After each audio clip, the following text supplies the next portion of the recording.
Үзэгчдийнхээ нойрон амгалан айлтгахыг Пүрэв гарагийн өдөр улс төр шинэ манлайлагч зорилттой телевизийн төслийн нэгэн шинэ нэвтрүүлгийг хүлээн суугаа үзэгч та бүхэндээ баярлалаа. Өнөөдрийн нэвтрүүлгээ үзэгч та бүхэнд хүрэхэд бэлэн боллоо. Тэгэхээр бид үндэсний түүхийн музейтэй хамтраад маш чухал сэдвээр сэлцүүлэг хийсэн байгаа. Залуучуудын маань хувьд ер нь их оронч үзэл гэж юу юм бэ? Үндэсний сэтгэлгээ юу юм бэ гэдэг асуудал маш тод гардаг. Ялангуяа одоо цөөхөн хүн амтай асар том газар нутагтай одоо гүн гүнзгий соёлтой арт түмний хувьд энэ бол хамгийн чухал асуудлын нэг баг. Чухамдаа үндэсний үзэл одоо өнцөрхөг үзэл хоёрын ялгаа юу юм бэ? Бидэнд аль нь илүү хэрэгтэй юм бэ гэдгийг бас манай судлаачид шинжлэх ухааны төлөөлөл хүмүүс ярьж залуучтай ярилцсан. Манай шилдэг залуучууд ч гэсэн бас өөрсдийнхөө байр суурийг илэрхийлээ. Ер нь чиний бодлоор бол юу гэж бодож байна? Үндэсний үзэл өнцөрхөг. Миний хувьд бол төслийн маань залуучуудтайгаа ингэж хилцэх сэдвүүдээ бидний хувьд бол бас их ярилцж байгаа тийм ээ. Байнга байдаг сэдв биш а гэхдээ нийгэмд бол бас үргэлж тэр тухай мэдээллүүдийг хүсэн хүлээж идэг тодорхой хэмжээнд яригдж идэг энэ сэдвүүдийг бол сонгож байгаа л да. Тэгээ энэ удаад сонгосон үндэсний үзлээ өнцөрхөг үзэл гэдэг яг энэ сэдвийг хилцүүлэхээс миний хувьд бол бас мэдхгүй зүйлүүдээ сонссоогүй зүйлүүдээ бас мэдэж авсан бас их зүйлийг сонссон юм хилцүүл бас судлаачдыг өрсөн болоод ш дээрүү. Дээрээс нь бас залуучууд маань өөрсдөө бас их тийм сонирхолтой байр суурьтыг илэрхийлж байсан. За зарим ч бас явцаа хандчихсан тийм зүйл ажиглагдсан л та тийм. Олон хүн байс байлгүй яг. За тэгвэл хэдүүлээ өнөөдөр жоохон манай залуучууд үндэсний үзэл өнцөрхөг үзэл гэдэг сэдвээр хэрхэн байр суурь илэрхийлсэн. За бас судлаачдын зүгээс жоохон юу гэж тодорхойлж байгаа вэ гэдгийг хамтдаа үзье. За хилцүүлгийн дараа эргээд олзъя. Ерөнхий ивент тэтгэгч яг одоо яг эндээс Pepsi брэнд. Ивент тэтгэгч цэвэр агаарт эрүүл амьдарцгаая шин налайх хороолол. Ерөнхий ивент тэтгэгч хөгжилд хүргэх Монголын жигүүр Хүннүү Air. Ивент тэтгэгч дэлхийд танигдсан Монгол брэнд Говь. За манай төслийн шилдэг 60 оролцогч өнөөдөр Монголын үндэсний музейн Эртний Монголын түүхийн танхимд хурдан цуглаж нэгэн сонирхолтой сэдвээр за өөрсдийн үзэл бодлыг хуваалцах уулзалтыг зохион байгуулж байна. За өнөөдрийн одоо энэхүү хилцүүлэгтээ урьсан хүндтэй зочтой үзэгч та бүхэндээ танилцуулъя. Шинжлэх ухааны академийн түүхийн хүрээлэнгийн захирал доктор Чулуун. Үндэсний музейн эрдэм шинжилгээний төвийн дарга, за түүхч археологч, судлаач Баяр сайхан.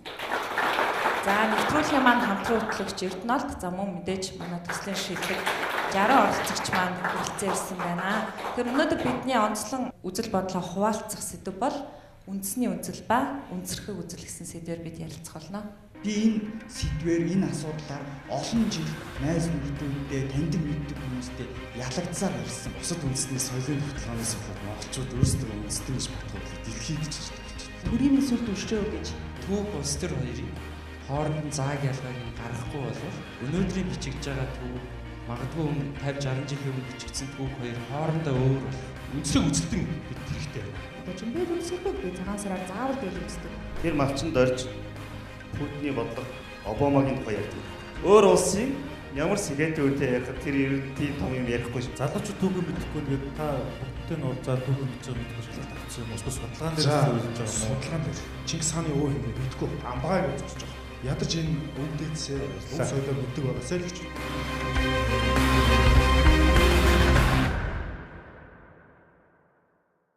Тэр ерөнхийдөө бол зүгээр юу гэдэг 90 оноос хойш саяхныг хүртэл бол бид нар нөгөө нийгэм улс төрийн шилжилтийн үе гэдэг явцад бол үндэсний үнэт зүйл гэдэг юм юу юм бэ гэдэг дээр маш олон хүмүүс эргэлзэж тэнэглэж өөрөөрөө бас санал дэвшүүлж ирсэн. Тэгвэл одоо залуу манлайлагчдын хувьд улс орныхоо ирээдүйг бас залуурдаж явах энэ зүйлд нь бол бидний шинэ одоо тэр үнэт зүйл гэдэг юм бол хамгийн чухал байгаа. Тэр түүх гээд хаалгыг хаагаад өнгөрч болохгүй бидний энэс маш олон зүйлүүдийг сургаж авах боломжтой байгаа. Тэгэхээр манай нэвтрүүлгийн өнөөдрийн гол одоо заглаа бол мэдээж хоёр зочдтойгоо ярилцахаас гадна залуучууд маань бас чөлөөтэй үзэл бодлоо илэрхийлэх боломжтой байгаа. Ингээд таахан амжилтсая. Бид нар өнөөдөр яг үндэсний үзэл ба өнцөрхөг үзэл гэдэг энэ сэдвийг хөндөж ярьж байгаа цаг үе болж юу? Яг энэ хоёр үзлийг нэг зэрэгцүүлж одоо ялгааг нь ярих нь бас зөв үү? Эсвэл үүнээс өөр зүйлүүд бас нэгтгэж яригдах ёстой юу? За энэ өдрийн амгалан айлтгая. Улс төрийн манлайлал ийм залуучуудын яриаг ярих таатай байна. Тэгэхээр ирээдүйд энэ Монгол улсыг тээж явах энэ хариуцлагыг өрнөл гэж бодож байгаа бол хамгийн түрүүнд энэ үзлийг бол зөв ойлгох хэрэгтэй. Ерөөсөө оршин байх хамгийн том дархлаа бол үнэт зүйлийн дархлаа. үнэт зүйлийн дархлааны үндэс бол тэр үнэт зүйлээ хэр ойлгож байгаагаас их хамаардаг. Тэр ойлгож байгаа үнэт зүйлийн цөм нь бол үндэс язгуураа хэрхэн толдохоос одоо их хамаарч байгаа. 90-ад оноос хойш бол их эрчимтэй гарч ирсэн их холилдсон зүйл бол энэ үндэсний үзэл үндэсрэх үзлийн асуудал та. Ягаад гэвэл өмнө нь бол социалист үндэсний үзэл байлаа.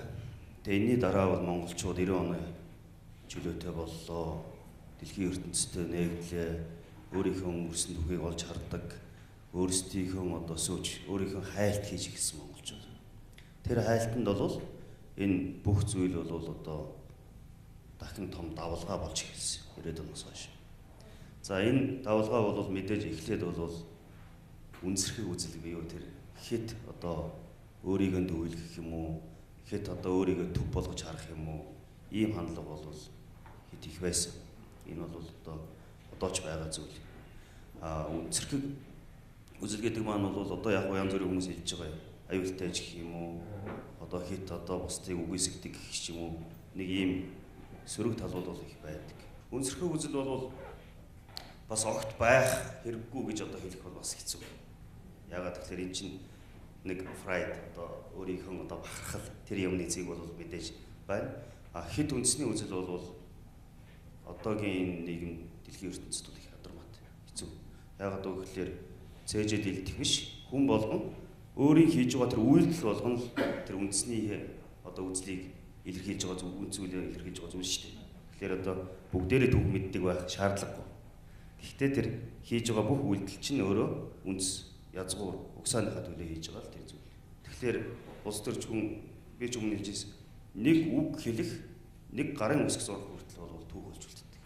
Тэгэхээр энэний цаана бол масар өндөр хариуцлагыг үндэсний энэ үзэл бол өөртөө одоо агуулж идэг гэж ойлгож байна. Ер нь үндэсний үзэл бол сайн ойлгох одоо бусдыг хүндэтгэл хоёрт нь бол маш том хариуцлага байдаг.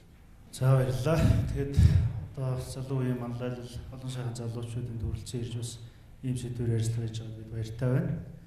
Тэгээ ер нь бол би бас яг энэ үндэсрэг үзэл үндэсний үзлэр нарийн судалгаа хийдэг ч гэсэн ерөнхийдөө түүх судлаач хүний хувьд бас хардаг өнцгөөсөө та бүхэнтэй хуваалцъя. Тэгэхээр энэ үндэсний үзэл үндэсрэг үзэл гэдэг хоёрыг бол би ялгааг нь ойлгохдоо бол хувийн хувьд бас зах зугаас нь уншсан ганц нэг зүйлсээс харахад бол одоо эх оронч үзэл гэж бас хажууд нь. Эх оронч үзэл бол энэ үндэсний үзэл үндэсрэг үзэл хоёрт бол хоёуланг нь харагддаг. Тэгэхдээ тэрийг илэрхийлдэг зан одоо арга зүй нь арай өөр шиг байна. Үндэсрэг үзэл гэдэг бол ерөнхийдөө олон улсад ер нь энэ эрдэмтдийн тодорхойлолтуудыг харахад бол тийм сохор тий өөрөөр хэлбэл сохор хит их өөрөөр хэлбэл бодлогогүй одоо ийм патриотизм буюу тэр эх оронч үзлийг үндэсрэг үзэл гэж нэрлэнэ гэж томьёолдог тий. Гэтэл үндэсний үзэл нь бол алсын хараатай, бодлоготой ийм байдаг гэж одоо ерөнхийдөө томьёолдог. Тэгэхээр энэ хоёрын ялгаан дээр бол ерөнхийдөө алсын хараа сүүлүүдийн одоо агшин зуурын одоо үйл хөдлөл хоёрын бас нэг ялгаа байх шиг нэ. Тэгээ энэ түүхэнд бол энэ одоо үндэсний үзэл үндэсрэг үзлийн тухай маш олон жишээ үлдсэн байдаг. Зүгээр ингээд хамгийн эртнээс хүннү улсын жишээн дээрээс аваад үзэхэд бол жишээ нь Модон Шаниугийн одоо анх гарч ирэхдээ хийсэн тэр улс төрийн одоо хэд хэдэн юм зарчим одоо улс төрийн тэр одоо шийдлүүд байгаа шүү.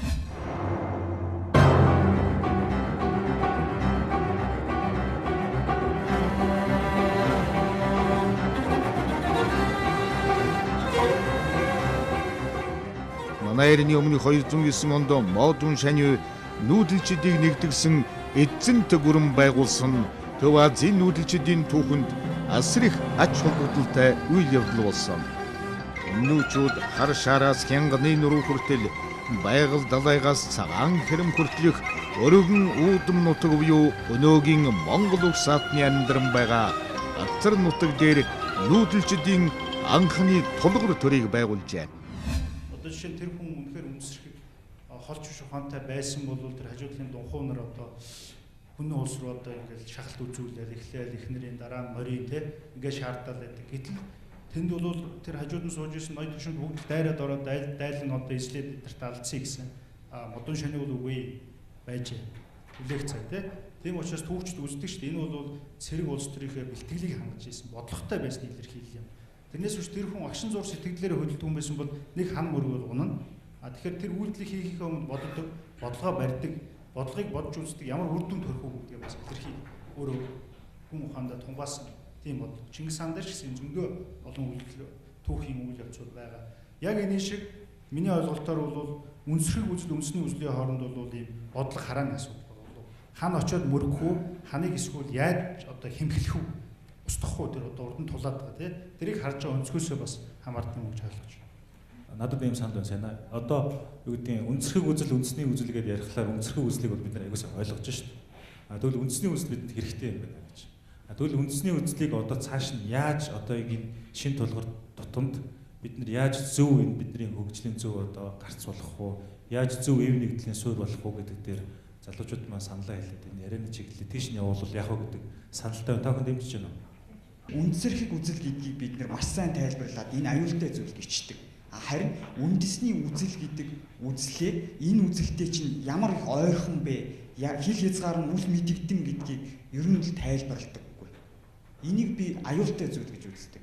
Тэгээд үндэсний үзлийг хаанаас эхлэх ёстой вэ гэхээр бидний хамгийн чухал зүйл бол бидний язгуур үндэс юм а гэд түүхээс юм уу аль эртний үн цагийн эртний зүйлсээс хайж эхэлдэг. Гэтэл манай улсын одоо тийм хөгжлийн хамгийн үнэт зүйл тэр тулгуур нь бас юу вэ гэхээр зүгээр л зүгээр тэр хүмүүсийн өнөөдрийн эрх тэр асуудал байгаа. Тэгэхээр эх оронч үзэл, үндэсний үзэл, үндэсрэг үзэл эднэрт ялгаа завсаар үнэхээр хэцүү шүү. Эднэр маш аюултай зүйлс байх боломжтой. Би энэ сэдвээр энэ асуудлаар олон жил найз нөхдөддөө таньдаг мэддэг хүмүүстэй ялагдсаар ирсэн. Энийг олон нийтийн өмнө хүчтэйгээр, илүү ойлгомжтойгоор хэлэхэд ч хэцүү. Энийг хэлэх юм бол магадгүй маш олон хүмүүс миний эсрэг ирэх байх. Гэхдээ би энэ 90 оролцогч дундаа бол үзэл бодлоо яг өөрийнхөө яг бодоод байдаг юмнуудыг илүү их ярьж хэлхийг хүсдэг учраас энд би гарч ирээд ярьж байгаа. Монгол гэдэг үндэстэн маань өөрөө дэлхийд маш жижиг болсон. Сүүлийн залуучдын хандлага нь болохоор дэлхийн хүн гэж ярьдаг бас Монгол хүн гэж ярихгүй бас. Монголоос одоо юу гэдэг нэг 50000 хүн гадаад үндэс учраас Монголд үндэсний аюулгүй байдал ингээм амар сөргөөр нөлөөлж эхэлнэ. Тэгэхэд Оросоос 150-60 сая хүнээс 50000 хүн гадаадаас суугаад бол тэр асуудал биш байхгүй. Бусад үндэстний соёлын товтлогоноос болоод монголчууд өөрсдөө үндэстэн гэж батгаа болоод дэлхий гэж ярьдаг болчихсон. Энийг л болгож байна. Монголчууд юу гэж одоо уулаа галдаг гэсэн бэхээр төрийн сүлд өршөө гэж тий. Тэгээд тэдний зүрх сэтгэлд нь энэ төрөө хүндэтгэн дээдсэн зан жаншил нь энэ одоо нүүдэлчдийн тархаа бутархаа ахуйг нэгтгэж бас өнөөдрийн хүртэл бас ингэж ирүүлсэн маш том нэг тийм онол зүрх сэтгэлээ тээжирсэн нэг юм зүйл ягаа. Тэгэхээр яг энэ дээрээ суйрлаач гэдэг юм бид нар яг үндэснийхээ өөрийн гэсэн оюуны нэгдвэл байдлыг бид нар гаргаж чадах юм бол бидний улс оронд үнэхээр хөгжил бас илүү ойрхон байх боломжтой юм болов уу гэж үзэж байна л да. Тэгээд яхаа хүн ам цөөхөн манай Монгол бол мэдлэгээрээ оюун бодлороо өөрсдийгөө харуулж чадсан тийм ард түмэн байгаасаа гэж үзэж байгаа. 76 гишүүн тийм үү одоо хандаад нэг хэлчмээ санагддаг. Би дандаа боддог. Эх орно гэсэн сэтгэлтэй байгаа чи эднэрт ямар сэтгэл байхгүй юм шиг яг өндө харагддаг байхгүй. Төр улс төр хоёр, түүх улс төр хоёрыг хооронд нь зааг ялгааг нь гаргахгүй болвол өнөөдрийн бичигдж байгаа түүх магадгүй 50 60 жилийн өмнө бичигдсэн түүх хоёр хоорондоо өөр болох. Тэрийг иргэд ойлгохгүйгаасаа болоод нэгдсэн нэг тийм ойлголтыг үндэсний үзэл, үндэсрэг үзлийн тухай нэг ойлголт өнөөдөр хүртэл бидний дунд байхгүй байгаа юм. Өнөөдөр энэ ойлголт байхгүйгаас болоод бид нар дээл өмсөё гэж уриалж байгаа хүнийг мангар гэж очлоод түүх ярьсан, эх орон гэж ярьсан үнийг энэ цээжэд илсэн популист нөхөр гэж онцлоо тавьждаг. Тэгэхээр энэ ойлгомжгүй зүйл суурь нь өөрөө тодорхойгүй учраас энэ дээд агуулгаараа өөрөө нийгэмд янз бүрээр харагдаад байгаа юм шиг үстэй. Энэ дээр цөмөөрөө нэг зогсёо. Тэгээд зүгээр эх оронч гэж бид нар олон дахин ярихаас илүү гэр дотор байгаа чиний үр хүүхэдтэй эх орны тухай ойлголт, эр хүн шиг эр хүн байхын ойлголт, аав ээжийн ойлголтыг өгчих юм бол тэр өөрөө биднэрт оруулж байгаа баялаг энэ оронд өгж байгаа үндэсрэг үзэл, үндэсний үзэл юм болов уу гэж бодож байна. Үндэсрэг үзэлтэн бидэнд хэрэгтэй байна. Үндэсрэг үзэлтэнгээ дотроо янз бүр шүү дээ. Зарим улсын хооронд үндэсрэг үзлийг хэд гаргаад гадны иргэдийг зодоод алдчихжээ. Бид тэг гээгүй. Зүгээр л яг гадны иргэдэг гэдэг юм уу тодорхой хэмжээнд бидний эрх ашигыг ноцтой зөрчиж байгаа тэдгээр нөхдүүдийг зүгээр ялгартан гатуурхах байдлаар гэдэг юм жоох ингээд жигсэн зэвүүцэх байдлаар гэдэг юм ингээд бодлогоороо гэдэг юм ингээд өөрсдөөс ингээд хол байх хэрэгтэй. Тэгвэл одоо энэ улсын хорон байгаад тийм ээ эколог юу болж байна? Байхгүй болж шít. Бид одоо үндэсний үзэл гаргаад бүх хүнд найр тавиад байсан өнгөрсөн хугацаанд яасан? Биднийг ирээл хойноос ирээ хот миний гихчээр одоо доромжлол ингээд дээр тэгэхээр ханахгүй шít. Одоо тэгэхээр бидэнд үндэсрэг үзэл хэрэгтэй байна. Зодод занчаад хөөгдөх байшин. Гэхдээ улсын их хурлын гишүүд гэдэг юм уу тодорхой хэмжээний үндэсрэг үзэл гаргаад бодлогоор ерөөсөө улсын их орноо хамгаалах ийм ажлуудыг хийх хэрэгтэй. Тэгээ би одоо улсын их хурлын гишүүдийг жоохон үндэсрэг үзэлтэй болгож өгмөр. Хэлцүүлгүйгээр би бодож байна л да. Би ер нь үндэсний үзэлтэй юм болов уу, үндэсрэг үзэлтэй юм болов уу. Энэ ялгааг одоо энэ хэлцүүлгээр нэг харах өөр төр дүгнэх гэдэг юм тийм боломж олдож байна. Тэгээ ингээд одоо хоёр докторын яриаг сонсоход үндэсний үзэлтэн талтай юм болов. Тийм ээ. Би яг үндэсний үзэлтэн гэдгээ юу гэж хэлэх гээд байна гэхээр өнөөдөр хийж байгаа ажлаараа бас харуулж хийж боддог. Тэгээ Монгол хүүхдүүд маань өрсөлдөх чадвартай байх хэрэгтэй. Тэхийн тулд багаас оюуны тоглоомор тоглох хэрэгтэй. Ухааны эрс задрах хэрэгтэй гэдэг юм. Энийг бол би өөрөө ажил хэрэг болгоод явж байгаа. Тэгэхээр би эндээс юу гэж хэлэх гээд байгаа гэхээр бид нар нөх одоо төр засаг руу бас нэг та нар үндэсний үзэлтэн болооч гэхээс илүү гэр дотроо өөрхөөсөө тийм ээ хүүхдүүдэд үндэсний үзэлтэн болох юм, үндэсрэг үзэлтэн болох юм гэдгийг хийгээд эхэлчихвэл 10 жилийн дараа 20 жилийн дараа Монгол улс ямар авах вэ? Ямар үндэстэн байх вэ гэдэг бас нэг дүр зураг харагдах болов гэсэн хувийн санаа. Өнөөдөр бол энэ үндэсний үзэл үндэсрэг үзлийн цөм бол түүхэндээ яаж хандах вэ гэдэг гол бас яриа явуулж штеп. Монгол улсын үндэсний аюулгүй байдлын үзэл баримтлал дотор бол Монгол улс орчин тогтнох үндсэн дархлаа бол хэлдэг соёл гэсэн тийм зүйл байдаг. Өөрөөр хэлбэл бидний хамгийн том дархлаа бол энэ өөрийнхөө өнгөрснөө мэдэх юм юм. За мэдээж сая хүмүүс хэлж байна. Олон ингээд хүмүүс сайн түүхээ мэдэхгүй байна. Энэ төргээд ингээд түүхийн судалгаа гэдэг чинь цаг явах тусам тодорч байдаг зүйл байхгүй. Өнөөдөр би аль ч асуудлыг Монголын түүхийн аль ч асуудлыг эцэслэж шийдэх. Шинэ баримт илэрнэ, шинэ судалгаа гарна, шинэ арга зүй бий болно. Мэдээж түрүүндхийн хэлсэн билээ нэг улс төр юм уу ямар нэгэн зүйлинд оролцох огт байж болохгүй зүйл түүхийн судалгаа. Тэр битгийл түүхч хүнийг үндэсний үзэлтэй байхыг хоригддаг юм шүү дээ. Онлын хувьд. Ягаад гэвэл энэ бол нэг талаас нь субъективизмаар л түүхийг бичих байхгүй. Түүхч хүн бол өөрийгөө тэндээс чөлөөлж байж тэр сэтгэлгээнээс өөрийгөө чөлөөлж байж түүнийг даван туулж байж түүхийг бичдэг.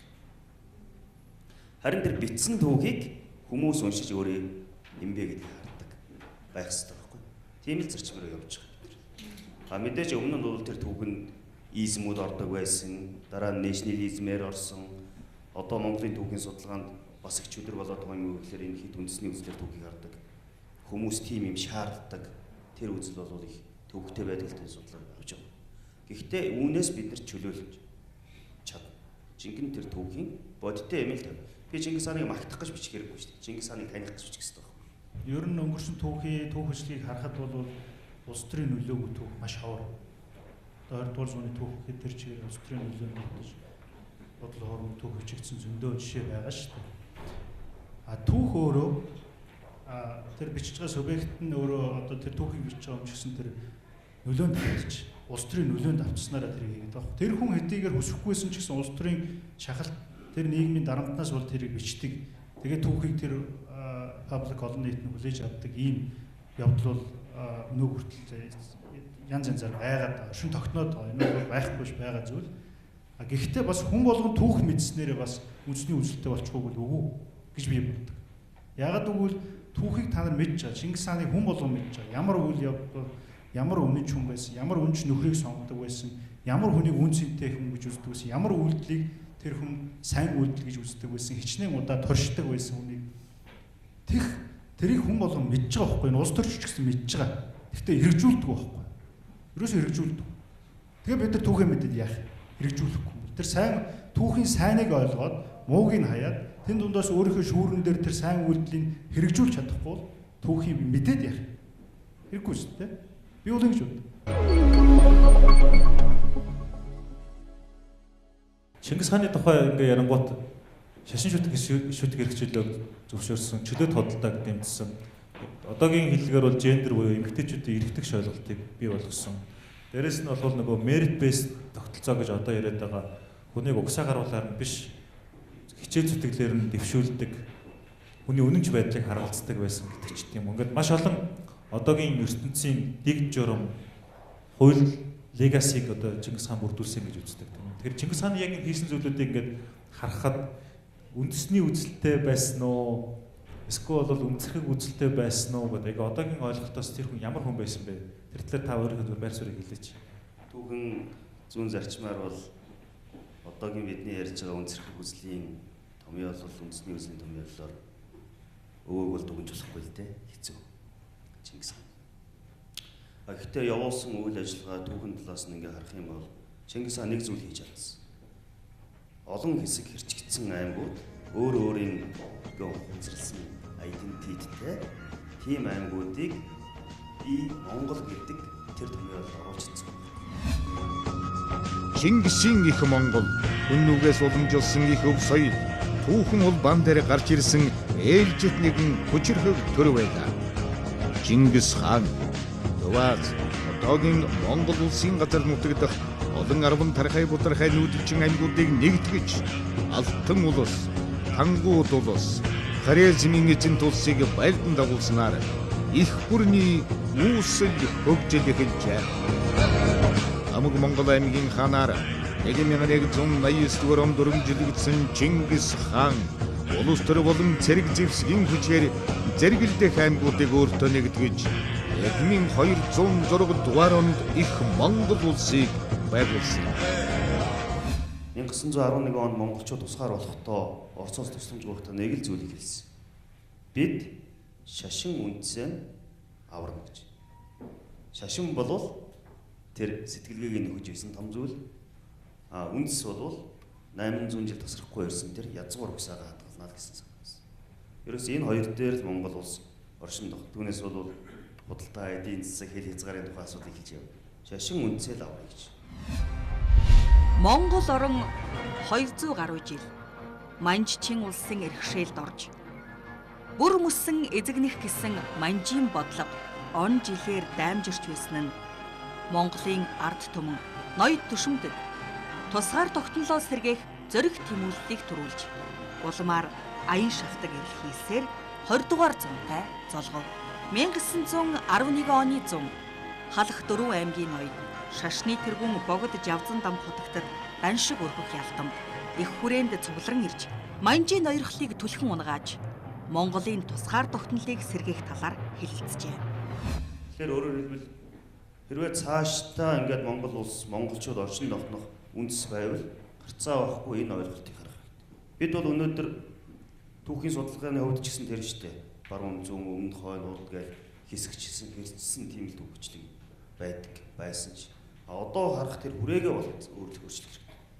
Монголчууд гэдэг тэрнүүдээр энэ түүхийг хардаг болох. Тэгэх юм бол хожимч гэсэн энэ хүмүүс тэр Монгол улсыг харахтаа энэ том нүдээр харж чадах юм бол одоо энэ айдентик бий болж байна. Энийг бий болгох тэр үндэс нь бол тэр үндэсний үндэс.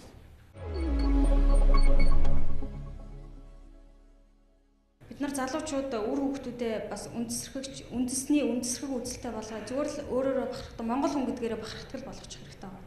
Багш нар энийг бол боловсралтай болгох хэрэгтэй. Багш нар альч за түүхийн багш, түүх уран зохиолын багш нар байсан тэр зүйлүүдийг бас тухайн хичээлтэйгээ холбож ярьж чаддаг байна. Би математикийн багш. Тэгэхэд манай математикийн шинжлэх ухаан дэлхийн түвшинд оруулсан тэр эрдэмтнээ бас ийм хүн байсан шүү гэж бахархаж ярьдаг. Тэгэх юм бол тэр хүн бахархна. Тэрнээс биш бид нар суулгах цагаад тусгай хөтөлбөр биш ээ. Зүгээр л боловсролынхаа системд багш бүр зүгээр систем болгондоо л тухайн мэргэжлэрээ дагуу бахархах зүйлээ яриад явчих хэрэгтэй юм шиг санагддаг. Одоогоос нэг 10 жилийн өмнө би энэ гар дээр ингээд их Монгол улсын иргэн Эренбаатарын Жавхлан гээд уугарч бичгээр ингээд бичээд шивчмээр санагдаад тийм үе байлаа л да. Тэгээд би энэ шивсийг хийх ёстой юу үгүй юу гэдэгт нэлээд тэнэгэлзэжсэн.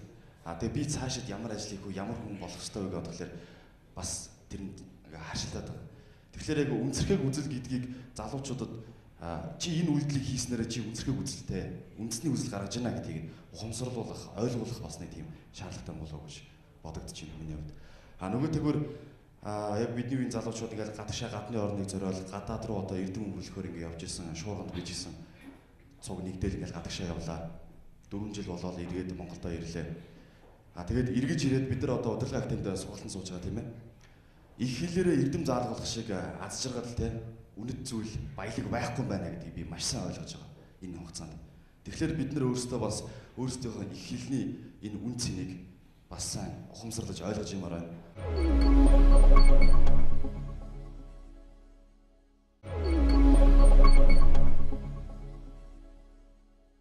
Төр засаг одоо төр түшилж байгаа хүмүүсийн олж харж байгаа ч юм уу хараагүй ч юм уу гэхдээ хэрэгжүүлэхгүй байгаа зүйлийг одоо яг энэ хэд үндэсрэх үзэлтэй хүмүүс нийгэмд ил болгож гаргаж ирсэн нь яг үнэн байхгүй. Би бол тэгж боддгийг.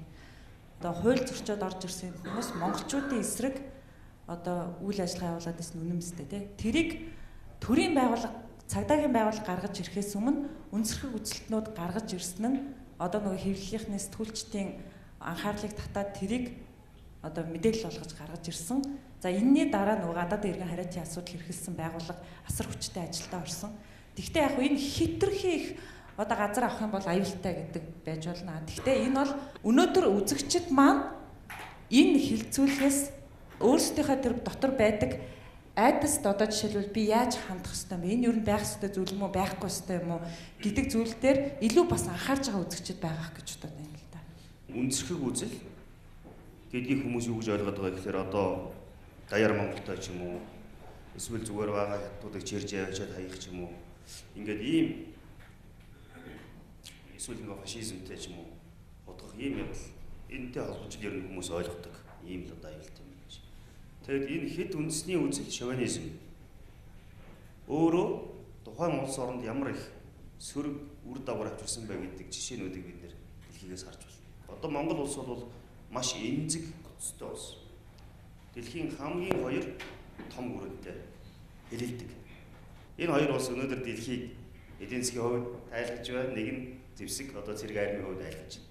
Ийм үед Монгол улс өөрөө энэ үндэсний болон үндэсрэх үзэлээр маш анхааралтай харах хэрэгтэй. Маш болгоомжтой хандах хэрэгтэй. Ухаантай үндэсний үзэл хэрэгтэй байхгүй юу?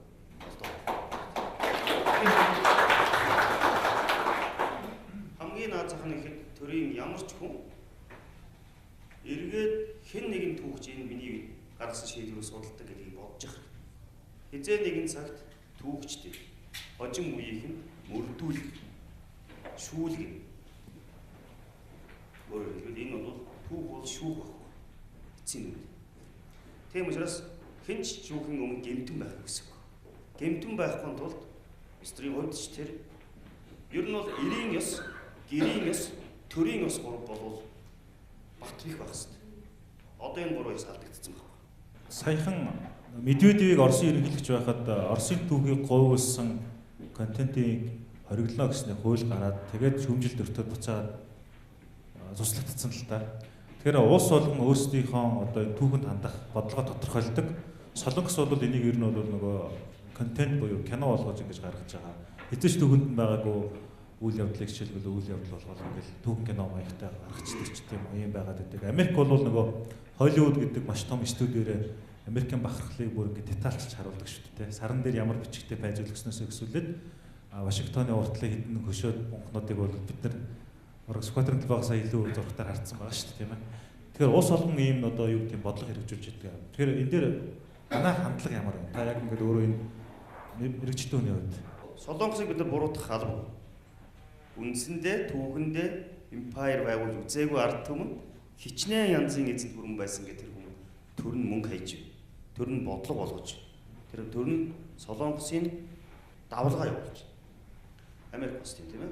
Тэгээд бодглохоор бол бид нэг манай монголчуудын хувьд бол Ромын эзэнт улс 500 жил одоо дэлхийд хүчээр тогтоож ирсэн бол дэлхий ч юм уу Европыг төвлөсөн тийм ээ. Монгол шиг 300 жил Евразиад тогтсон тийм том эзэнт гүрэн байхгүй. Тэгэхээр бид бол тулах зэгтэй, бахарх түүхтэй, үнэлэх үнэт зүйлтэй юм артан байхгүй. Харин энийг яаж цааш нь авч явах вэ? Яаж бид нэр өөрийнхөө энэ гол одоо голомт тулгаж үнийгээ пропаганд болох вэ гэдэг бол яг энэтэй холбоотой. Тэгэхээр хамгийн наазах нь бид нар бол прагматик тим юм руу буулах хэрэгтэй. Одоо энэ үндэсний мөдийн байдал ямар вэ, тийм ээ? Тэр энд яаж байна? Энэ бол асар том бахархлын ордон байх хэрэгтэй. Монголчууд хичээлийн програмд оруулах хэрэгтэй. Хамгийн гол юм бол ер нь програм гэж оруулаад тэгээд бол ингээд цааш нь монголчуудын зөвхөн түүх соёлоороо бахархад хөгжлийн асар томд гарсан. Тийм сэтгэлгээний үнц хоёр явуулж байна. Энэ улс төрийн хүрээнд энийг бодож үзье гэж эргэцүүллээ л дээ сая. Улсын үзэл гэж яриад байна шүү дээ. Альва нэгэн улсын үзэл бодол, үзэл баримтлал, үндэстний үзэл гэдэг. Тэгэнгүүт жишээ нь англи гээл тэгэнгүүт юу гэдгийг хөрөнгөтөн капиталист үзэл баримтлал барьдаг улс төрийн үүднээсээ. Франц гээл тэгэнгүүт социалист үзэл баримтладаг гэл тийм ээ. Тэгэнгүүт юу анзаарагдаад юм гэхээр манай улс төрчин мандач нэвтрүүлгийн гэрийн даалгавар байсан юм л да. 4 намын мөрийн хөтөлбөртэй танилцаж ирээрээ гэд. Тэгээд танилцахад юу надад анзаарагдсан гэхээр альва улс төрийн нам тодорхой хэмжээнд үндэстний үзэл бодлыг илэрхийлдэг байх хэрэгтэй санагдаад байгаа байхгүй юу? Тэгэхээр тэр 4 намын дотор алинд нь ч яг манай Монгол улсын үндэстний үзэл баримтлалыг одоо барьж те урдаа барьсан тийм юм байхгүйсэн. Дөрвөн бас чулуун доктор хэлээ Монгол шиг ийм том газар нутагтай хүн амын хувьд бол ийм цөөхөн талаас илүү хоттой төвлөрчихсөн. Тэгэхээр асуудал ихтэй орны хувьд гэх юм бол яг энэ Монгол хүний ийм тарих зүрхэн дотор л хүн болгонд л жигд энэ хариуцлага нь ухамсар нь ухаан нь тархацсан байж ижил бид нар хүчтэй байна гэсэн л нэг тийм байгаа шүү дээ тийм ээ. Хятадын хувьд гэх юм бол магадгүй өөрөө халаад ч нэг том улс задарчих гэдэг гэж болно. Тэгээд авторитар дэглэм байдаг. Хойно бол бас нэг өөр соёл шүү дээ тийм ээ. Тэр бид нар энэ үзэл санааг л цааш нь бол зөв авч явах нь бол бидний хувьд хамгийн том гарц байгаа. Дахиад хэлэхэд өнөөдрийн нэвтрүүлгээрээ өнөөдрийн хэлцүүлгээрээ бид нар ямар нэгэн юмд эцсийн хариу өгөх гээд байгаа биш. Гэхдээ энд байгаа хүмүүсийн 60 хүмүүс байлаа гэж бодоход бол жаруулаад бид нар Монголын төлөө хорныхоо 408 зохистол ажиллаж хөдөлмөрлж яваа. Тэгээ энэ дотроос бол бидний ирээдүйн хувь зээг шийдэх шийдвэр гаргагч нар, бодлого боловсруулагч нар, нийгмийн талбар салбар болгон төрөн гарна. Тэм учраас бид нар энийг эрт ороогүй ярилцах, нэг долгион дээр зөв ойлголцох хэрэгтэй болоо гэдэг үднэс өнөөдөр бас энэ хоёр эрхэм зочноо ураад санаа өвтөр бас та бүхэнтэйгээ ингэж чөлөөт ярилцлага хийж байгаа.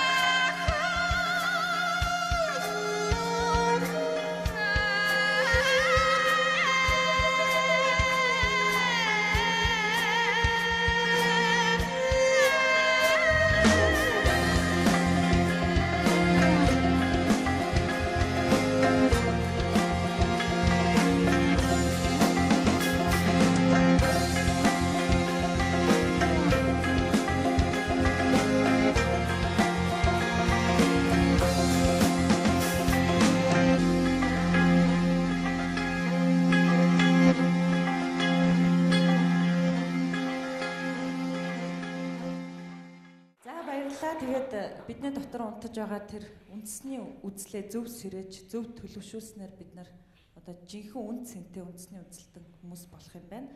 Тэгээс түрүүн ярианы ихэнд чулуун доктор онцолж хэлсэн зөв үндэсний үзлээ хөгжүүлсэн нь одоо зөв хүн байхын одоо их үндэс юм аа гэдгийг л одоо миний хувьд бол энд их ойлгож авлаа. Тэгээд өнөөдөр хилцүүлэгт маань хүрэлцээрсэн залуучуудаа баярлалаа. Бас бидний урилгыг хүлээн авч хүрэлцээрсэн зочдоо баярлалаа. Зочдоо хилцүүлгийн төгсгөл дахин танилцуулъя.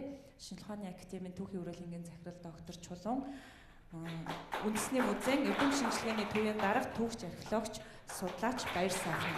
За хамтран хөтлөгч Эрдэнэ олд маань байлаа. Эрдэнэ олд маань хилцүүлгээ өндөрлүүлэх баха. Сайн байна. Санаад баярлалаа гэж. Одоо магадгүй манай энэ нэвтрүүлгээс Чулуун доктор маань манай Баяр сайхан эрдэмтэн маань тэгээ манай залуучууд маань ярьж байгаад ер нь боловсрол соёл шинжлэх ухааны яам, боловсрол шинжлэх ухааны яам болон соёлын яам бид нар бас алан бичиг өргүүлэх ёстой. Магадгүй дотроо энэ хилцүүлгийг дахиж үргэлжлүүлээд бид үндэсний үзлийг цааш нь хөгжүүлэхийн тулд магадгүй боловсролын тогтолцоонд юу хийх вэ? Бусад салбаруудад юу хийх вэ гэдэг саналаа улс төр шинэ монологч телевизийн зорилт төслийн залуучууд маань одоо нөгөө чин эний 64 зүйл бичиг заалт гэдэг шиг магадгүй улс төр шинэ монологчдын 100 санаач гэх юм уу яг энэ төвлөрсөн санаануудаа хэдүүлээ хилцээд судалгаа хийх бол шаардлагатай бол хийгээд ингээд албан ёсоор ингээд төрийн бодлого боловсруулагч нарт өгье. Хэрвээ энийг та бүхэн дэмжиж байгаа бол хэдүүлээрээс хамтарч ажиллая. Тэгээ энийхээ араас хөөцөлт юу? Магадгүй боловсролын тогтолцооч гэсэн нэг шинэ юм орвол зүгээр шүү дээ, тийм ээ. Түүхийн үрэлэнтэй бас Чулуун доктортой ярьж байгаад бас цаашаа хамтраад түүх судлаач эрдэмтдтэй бас уулзж байгаа энэ талаар хэдүүлээ ажил хэрэг болгоё. Яриад зургатаар нэг удаа гараад өнгөрөх биш. Бас ажил хэрэг болгоод манай залуучууд бид нар хамтдаа хийсэн шүү гэдэг нэг түүхэнд мөртэй юм бий болгоё гэдэг уриалгыг зохион байгуулагчдын зүгээс төвшүүлж байна. Та бүхэнд чин сэтгэлээсээ баярлалаа. Өнөөдрийн манай хөтөлбөрийг мэдэж байна. Ерөнхий ивент тэтгэгч яг одоо яг эндээс Pepsi брэнд. Ивент тэтгэгч цэвэр агаарт эрүүл амьдарцгаая шин налайх хороолол. Мэдээллийн хамтран ажиллагч өдрийн сонин өглөө бүхэн тантай хам. Хамтран ажиллагч мэдээ цэгийн үннийг мэдээлнэ.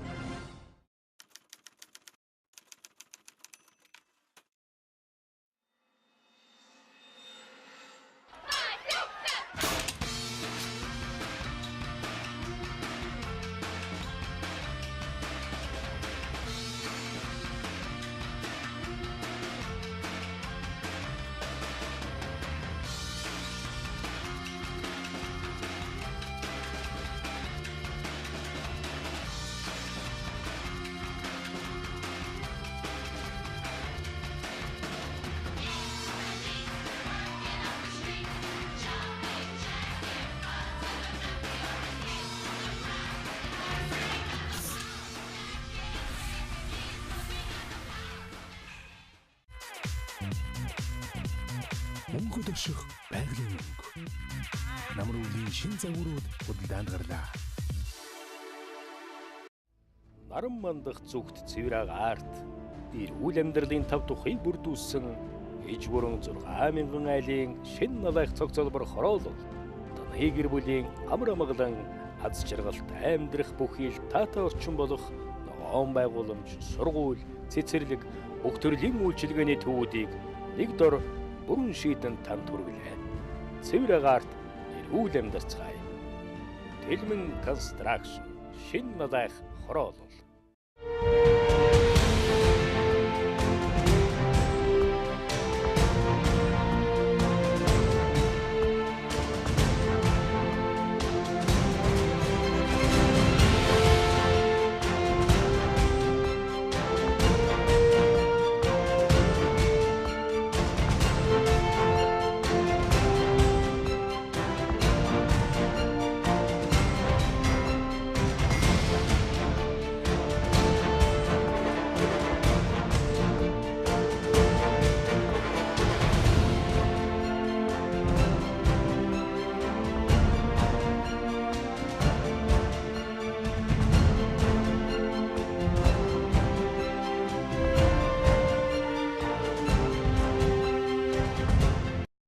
Ерөнхий ивент тэтгэгч хөгжилд хүргэх Монголын жигүүр Хүннүү Air. Ивент тэтгэгч дэлхийд танигдсан Монгол брэнд Говь. Мэдээллийн хамтран ажиллагч өглөөний сонин үндснийхэр хашгийг хамгаална. Хамтран ажиллагч мэдээллийг сурвалж News цэг юм.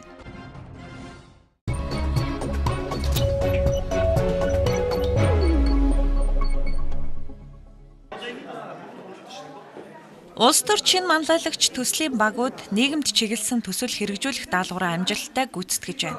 Төслийн 20 багийн гишүүд нийгмийн сайн сайхны төлөө төслийн зорилгоо спорт, эрүүл мэндийн салбарт чиглүүлж, халамж тэтгэлгийг зөв оновчтой хуваарлах, боловсрлоор дамжуулж нийгмийн хөгжилд нөлөөлөх хэмээн тодорхойлж, дэндэмэндээ төслийг санаачилжээ. Хөгжлийн бэрхшээлтэй иргэдэд чиглэсэн хүн бүр мөрөөдөлтэй төслийн үр дүн эхнээсээ гарч эхэллээ. Энэ бол тулгуур эрхтний бэрхшээлтэй иргэдийн биеийнх нь онцлог тохирсон тэрэгцэрийг үндэсний компанид захиалан хийлгэж эздэд нь өнөөдөр гардуулан өглөө. За үндэсний үйлдвэрлэлийн тэрэгцэр гэдгээрээ онцлогтой юм. Монголд анхудаага гар тэрэгцрийг үйлдвэрлэж үндэсний үйлдвэрлэл дэмжих нэг талаас байгаа нөгөө талаас тулгуур хөгжлийн бэрхшээлээр дэмжих тийм зорилгоор тэрэгцэр маань төсөл маань амжилттай хэрэгжиж өндөрлөж байна. Одоо хэрэглэгчээ олохын тулд дүүргүүдийн нийгмийн халамжийн төвүүдтэй мөн түгээмэл хөгжил төрийн бус байгуулалттай хамтраад амжиргааны батгах төвшөөс доогоор орлоготой тэгээд суралцах идэвхтэй оюутан хөдөлмөр эрхэлж чадаад хүмүүс иргэдэд дэмжиж тэдгээрд амьдрах итгэл суралцах нурам зорилгоор 5 үнээ сонгож өндөр ажиллагаа амжилттай болж байна. Хоёрт багийнхны санаачилсан энэ төслийг Хаан банк санхүүгээр дэмжиж Никkel гамбаа компанийн бүтээжээ. Япон Америкаас импортоор оруулж ирж байгаа тэрэгцрээ нэг бүрийн үн 2-оос 20 сая төгрөгийн үнэтэй бол үндэсний үйлдвэрлэлийн гэдгээрээ онцлогтой энэ тэрэгцрүүд 800 мянган төгрөгийн өртөгтэй. Хятадын тэрэгцрүүд 200 мянган төгрөгөөр борлуулагддаг ч ердөө 2-оос 3 сарын л настай. Харин Монголд үйлдвэрлэсэн тэрэгцэр нь тухайн хүнээс биеийн хэмжээг авч тааруулан хийсэн гэдэг утгаараа бас давуу талтай юм. Хүлээн авч байгаа иргэдэн ч сэтгэл хангалуун байна. Сонирхуулахад энэ төслийн үр дүн хүртэгч цолмон хэмээх энэ бүсгүй өчигдөр тэрэгцэртэй гол бүсгүй тэмцээний тэргүүн байрыг эзэлсэн бөгөөд хорт багийнхны төслийн зорилтод хэрэглэгч болсондоо сэтгэл таатай байна. Чамайг дэмжих гэж хүрэлцэн ирлээ. Эрэхтэй бас нөгөө зөвхөн өөрчлөлт заруулж хийсэн тэрэгцрийг амжаа тайз руу гарахаас ч өмнө авчраа гэд нилээ. Яарч ирлээ. Сэтгэл үнэхээр баяртай байна. За ямар ч бас тайз руу яг гарах гэж байгаа юм байна те. Амжаад ирсэн байна. Тэгээд тэрэгцэр маань мэдээж чамд бас аз ивэл авчрах байхаа гэж найдаж байна. Ингээд тэмцээч амжиж төсөө бид нар үжигчдийн суудлаас тэмцээр авах болно. Ингээд үжигчтэй хандаад намайг дэмжээрэй. Бид бүгдийг дэмжээрэй. Бид бүгдийг энд хүрэлцэн ирж байгаа бүгдэнд нь маш их баярлалаа. Бид бүгдийг дэмжиж чад маш их баярлалаа гэж хэлмээр байна да. Төслийн багийнхан хорт багтаа маш их баярлалаа. Ер нь яг дотооддоо өөрсдөө үйлдвэрлэл явуулах нэгдүгээрт инженерчлэлийн асуудал хамгийн чухал байдаг. Хойд урд 2 дугуйгаал гаднаас авч байгаа. Нэг жилийн баталгаал хугацаа гаргаж байгаа. Түгээмэл хөгжил төвгээд яг тэрэгцэртэй яг бид нар одоо жишээ яг нарийн те одоо асуудал нь юунд байна, зовлон бэрхшээл нь юунд байна, хүнд яавал илүү эвтэйхэн бохоо маа нөхцөл жишээлх юм бол ямар нэг зүгээр ах гэдэг талаасаа бас яг биднэртэй хамтарч ажиллах бас нэлээд удаа хугацаанд хамтран ажилласан. Өмнө ч бид нэг цахилгаан тэрэгцэр хийцсэн бас ганц нэгээр туршилтаар гаргацсан байсан болохоор үнэхээр юм хий бүтээ гэж байгаа хүмүүсээ ингээд нийлээд ямар нэгэн тодорхой хэмжээний үр дүн гараад хүмүүст тусдын болоод явж байгаад нь бол хорт багийнхан яг эднүүсийн санаачлага явж байгаа болохоор эднэрт бол талархал илэрхийлэх хэрэгтэй. Хорт багийнхан дэм дэмэндээ төслөө цааш үргэлжлүүлэх бөгөөд нийгмийн сайн сайхны төлөө олон үйл ажиллагаа төлөвлөж байна. Улс төрчин манлайлагч төслийн шилдэг 30 оролцогчийг тодруулахад багуудын энэхүү төслийн үр дүн гишүүдийн оролцоо ихээхэн нөлөө үзүүлэх юм.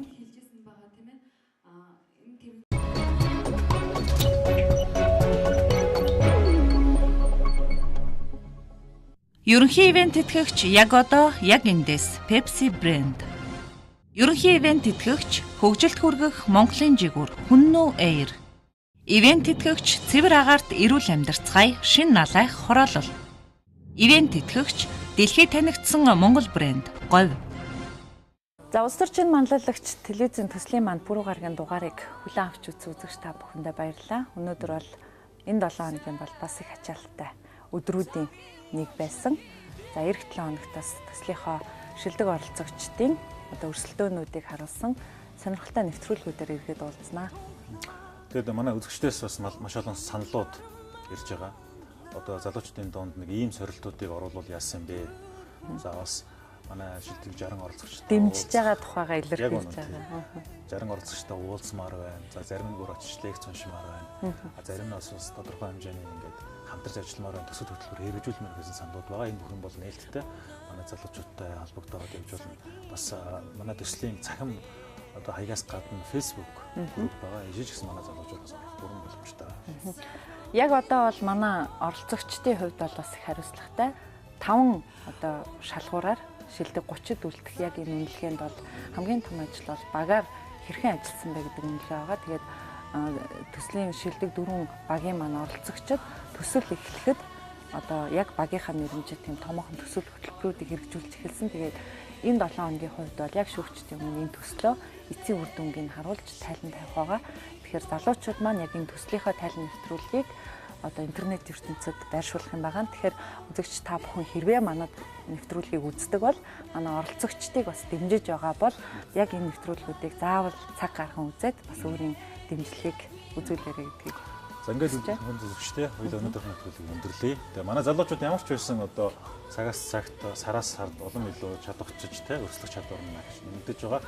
Энэ хэрэгэж гисэн бас Монголын нийгэмд маш сайн эерэг өөрчлөлтийг авчрах шин цагийн лидерүүд манлайлагчид төрнө гэдэг хэлмээр итгэл төгс байгаа. Ингээд та бүхэн сайхан амцаагаарай. Сайхан амраарай. Баяртай үзэгчтэй.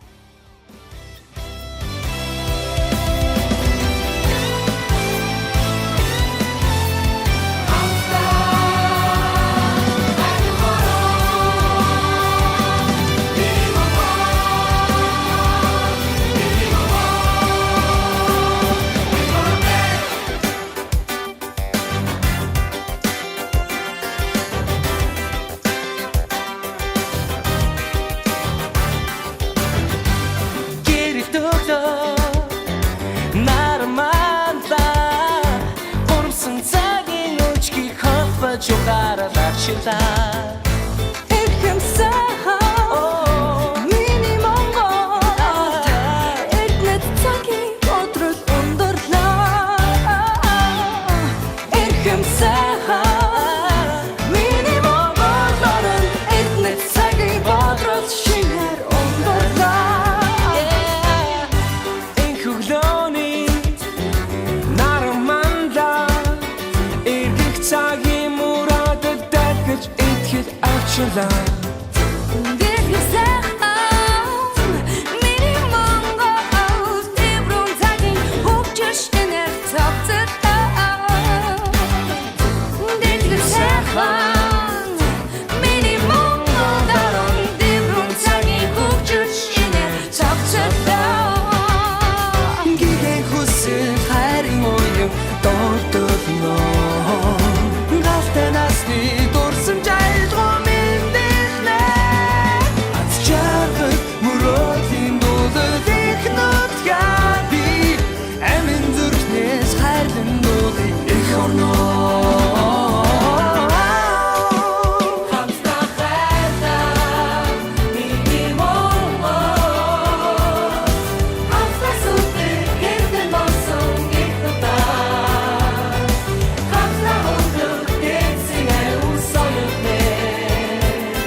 Харамсаагүй ачиг нь хариулахын тулд дэвтэр дээр минь харамсаагүй